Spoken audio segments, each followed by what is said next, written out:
Hi, this is John Bon Jovi of Bon Jovi. Hi, this is Richie Sambora. And you are in the studio for the 20th anniversary celebration of Bon Jovi's New Jersey. Thanks, guys. I'm Redbeard. One of the knocks on the 80s hair bands, of which Bon Jovi was lumped until scoring #1 songs in every pop format, until finally hitting the top of the country chart in 2006, was that some of those hair bands posed better than they actually played. Here's Bon Jovi lead guitarist and co-writer Richie Sambora in the studio. I'm a self-taught musician. I taught myself how to play guitar.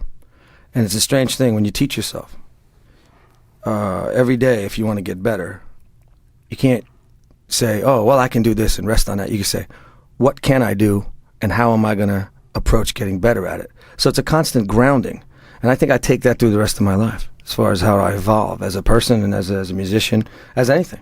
You have to, if you want to get better at something, what you got to see is what you can't do first. So you're always looking at the downsides to the upside. So that's a really reality-based hard line. Lead singer, guitarist, and songwriter John Bon Jovi. We were capable as players. We became more capable as writers to get a little more funky. We certainly weren't the blockhead kind of band that knew 3 chords. We knew how to play our instruments. My drummer is a very funky drummer. My bass player is a very funky bass player. And they can play. I remember sitting down with Prince very early, in that era, and going, wow, man, I can't believe you've got my record. He goes, what's the matter? Black man can't own a TV set? I saw this stuff on TV. And then, he showed up at our show like wearing a Bon Jovi shirt, and he goes, you guys is more funky than Aerosmith. And I took that as a huge compliment coming from again, somebody I looked up to so much.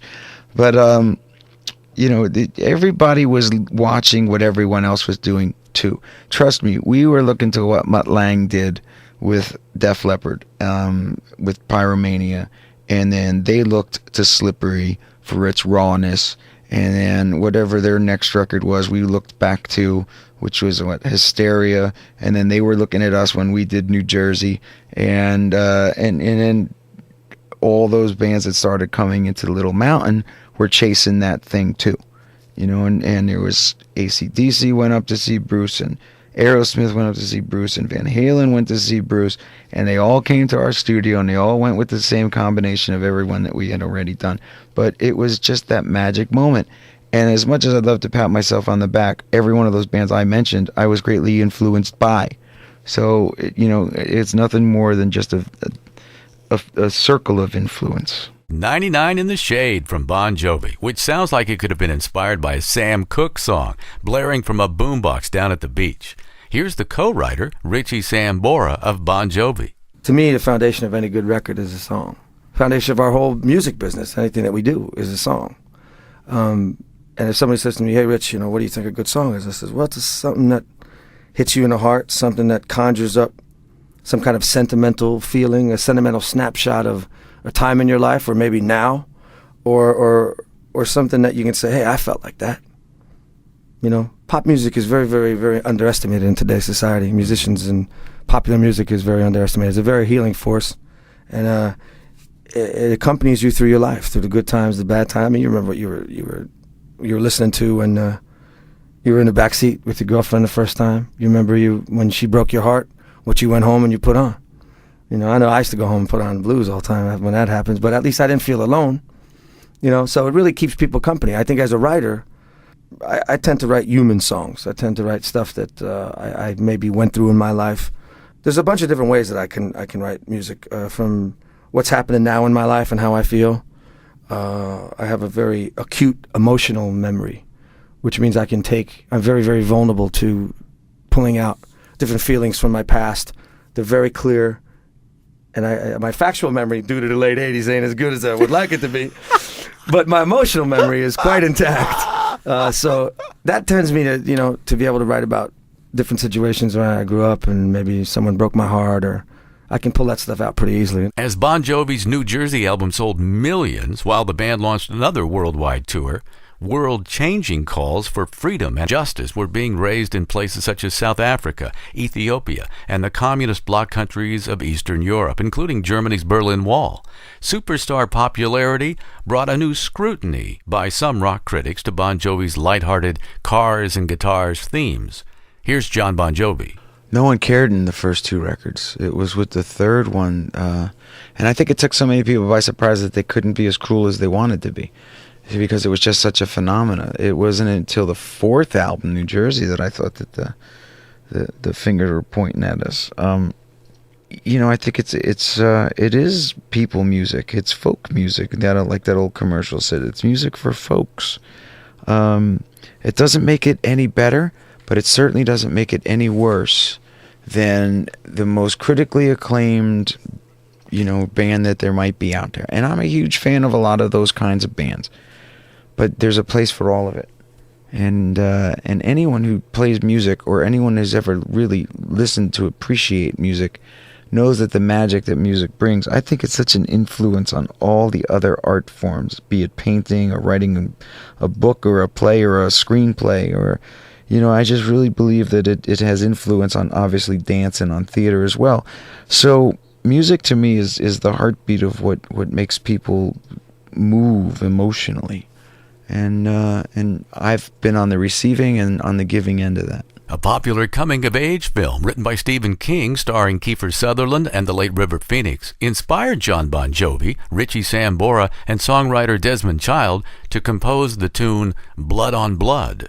Well, I got the idea watching the movie Stand By Me. I was sitting in a hotel room watching it, and it really blew me away. And I think that everybody that's seen that movie can relate, to being 13 and having your buddies that you swore were your buddies forever. These are the kids that, you did everything with. You drank your first beer, smoked your first cigarette, and kissed your first girl or what have you. And these two guys that I hung out with, we stole leather jackets off a train, and we used to sneak money out to buy beer and got in trouble together. And you thought that these were your friends for life, But what happened is we all grew apart as time went on, and they both joined the Navy, and the gang sort of broke up, a lot of tough things happened for the three of us. So there was a lot of growing up, and we all went our separate ways. And we even started playing instruments together. We'd sort of lip sync to, I remember, to Beatles music and old Aerosmith stuff in this kid's house. And the drummer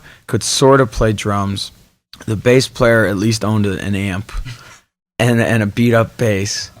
I would sing, and this Danny would try to play guitar, but man, we couldn't do it. So we were sort of jumping around the room to a tape, I never forgot it. We were going to call it Band Stars, and all of a sudden that Band Stars came out, It's like, well, we need a new name, And, I remember those times. You never thought that they would change, that anything would happen. Well, Danny and Bobby went on to join the Navy, and I was still playing in bands, and then I hadn't seen them for years and years. And having seen that movie, I started thinking about them again and wrote down this idea for a song, and the scratch title was called Stand By Me, and I was writing it. When I came home, I told Rich about this title, Blood on Blood, that I wanted to use, and I had this song that I'd written in the room that day, and that he wanted to be involved in it. And he said, sure, we sat down, and then Des came over, and he heard what we had done, and he threw in his 2 cents on that one as well. And I guess if there's 2 songs I wanted to be remembered for, it would be that and Wanted Dead or Alive, I think Blood on Blood is one of the best songs we've ever written, yeah. Blood Brothers from a More Innocent Time. That's Bon Jovi with Blood on Blood from September 1988's New Jersey album. For this interview and your other favorites, go to inthestudio.net. Up next, sobering revelations from John Bon Jovi on the high physical and psychological toll of superstardom. I'm Redbeard, and you're in the studio with Richie Sambora and John Bon Jovi for the 20th anniversary of Bon Jovi's New Jersey.